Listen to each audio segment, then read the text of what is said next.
쏟아지는 종목 기사들, 그리고 떠다니는 소문들, 모든 게 진실일까요? 핫한 기업에 대한 정보들을 생생주익 정보 통해서 필터링해드리고 대신 공부해드리겠습니다. 차트를 통해 기술적 분석을 하는 것이 아닌 기업, 주가, 재무제표, 그리고 호재 악재 등을 분석하여 투자에 도움이 되는 정보를 제공하겠습니다.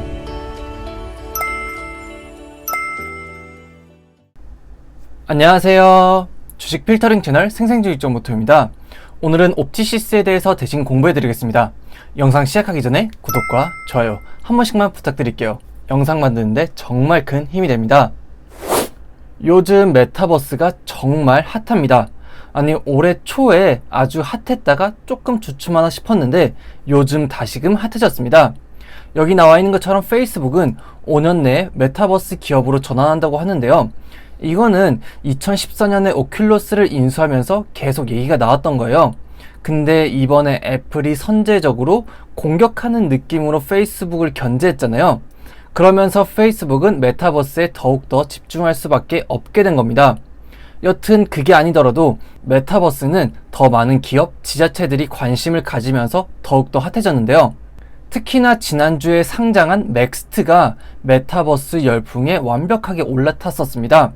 3만원에 상장을 했으나 3일 연속으로 상한가를 갔고 이틀간 조금 떨어지나 싶더니 또 미친 듯한 상승을 보여주고 있는데요. 시작하기 전에 메타버스가 뭐야? 하시는 분들이 있을 수도 있는데, 이거는 제가 예전에 업로드한 메타버스 관련주 선익 시스템에서 조금 자세하게 말씀드렸으니까 궁금하신 분들은 위에를 클릭해서 들어가셔서 보거나 아니면 제가 댓글에다가 링크를 남겨둘 테니까 보시면 좋을 것 같고요. 오늘은 간단하게만 메타버스가 뭔지 말씀드리면, 가상, 초월을 뜻하는 메타와 우주를 뜻하는 유니버스가 합쳐진 겁니다. 그러니까 현실 세계를 초월한 또 다른 세계, 그리고 그 세계에서 나를 나타내는 아바타들이 생활해 나가는 곳, 그렇게 보시면 좋을 것 같은데요. 만약에 이걸 더 알고 싶은 분이 있으시다면 2018년에 개봉한 스티븐 스필버그 감독의 레디 플레이어 1을 보시면 쉽게 이해가 되실 것 같습니다. 여기 보이는 것처럼 VR 고글 같은 걸 끼고 가난한 현실 세계를 벗어나서 주인공은 또 다른 세상으로 들어갔는데요. 거기서 게임을 하고 옷을 입고 그 안에서 새로운 삶을 살아나가는 겁니다. 최근에는 메타버스라고 묻기만 하면 주가가 치솟곤 했었는데요.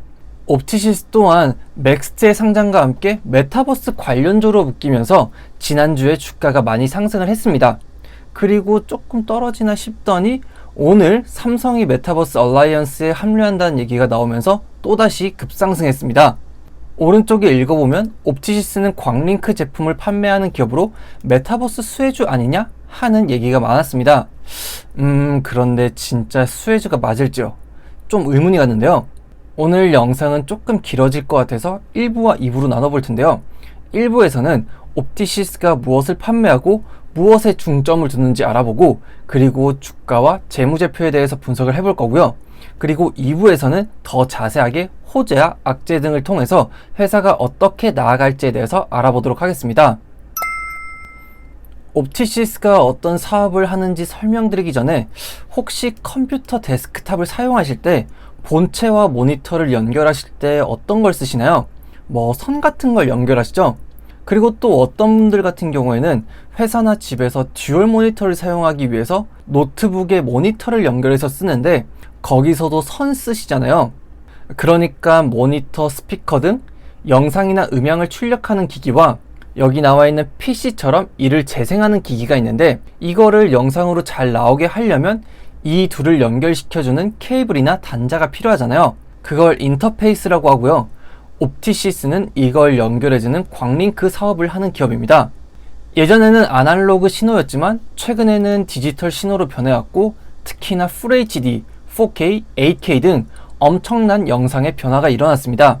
그래서 이걸 연결시켜주는 광링크 또한 더욱 중요해졌는데요. 정확하게 어떻게 쓰이나 싶으실 텐데요. 회사 홈페이지에 있는 걸 가지고 와봤습니다. 셋탑박스, 노트북, 컴퓨터, 스마트폰 등 새로운 멀티미디어 기기들이 생겨났잖아요. 그런데 심지어 영상을 출력하는 모니터, TV 등도 계속해서 고도화된 새로운 게 나오고 있습니다. 회사는 케이블을 판매하기도 하고 두 기계들을 더 잘 연결시켜주기 위한 기기들도 판매하고 있습니다. 회사 홈페이지에 가면 납품한 예시들을 볼 수 있는데요. 통합 상황실, 통제실 등에서는 이런 식으로 여러 개의 TV 모니터들을 한꺼번에 볼 수 있게 하는데, 여기서는 조금의 지연도 없어야 하고 해상도도 높아야 하기 때문에 좋은 광링크가 필요합니다. 여기에 옵티시스가 이렇게 납품을 하고 있고요. 납품한 곳들을 보면 청와대, 육군, 공군, 공항 등 여러 정부처와 지자체 그리고 기업들에게 납품을 하고 있다고 합니다. 옵티시스의 광링크를 또 어떻게 사용할 수 있는지 살펴보면, 최근에 길을 걸어가다 보면 이렇게 생긴 디지털 사이니지를 많이 볼 수 있는데, 거기도 영상이 나오는 곳과 영상을 재생하는 곳이 있으니 이거를 연결하기 위해서 광링크를 사용할 수도 있습니다. 의료 영상으로는 수술 장비의 영상 전송이나 CT, MRI 등의 영상을 전송하는 역할도 하기도 합니다. 이거는 나중에 호재와 악재에서 더 자세하게 얘기해 볼 테니까 조금만 기다려주시면 감사하겠습니다. 회사 매출을 살펴보면 제품 매출이 78.3%입니다. 직접 만들어서 판매를 하는 거죠.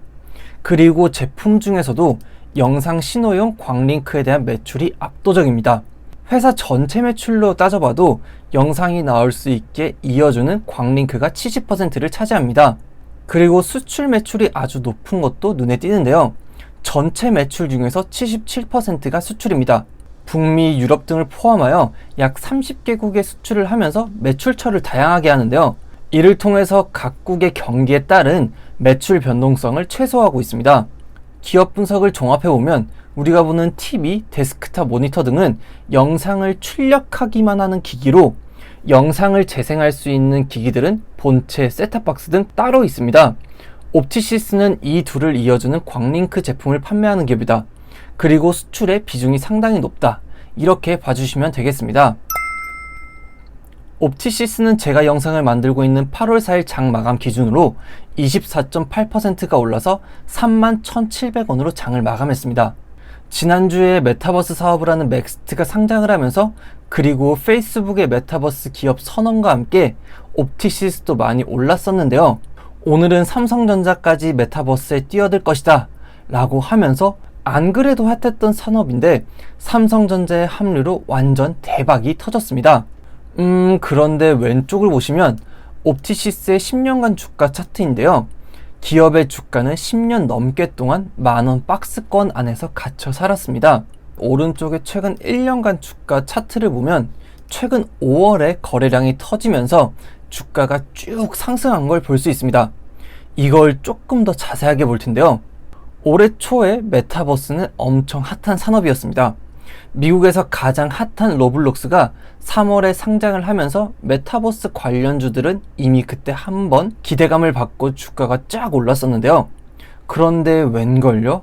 옵티시스는 3월에 메타버스 쇠주다 라고 기사가 났지만 큰 주목을 받지는 못했습니다. 뭐야 싶은데 5월에 갑자기 주가가 상승을 했죠.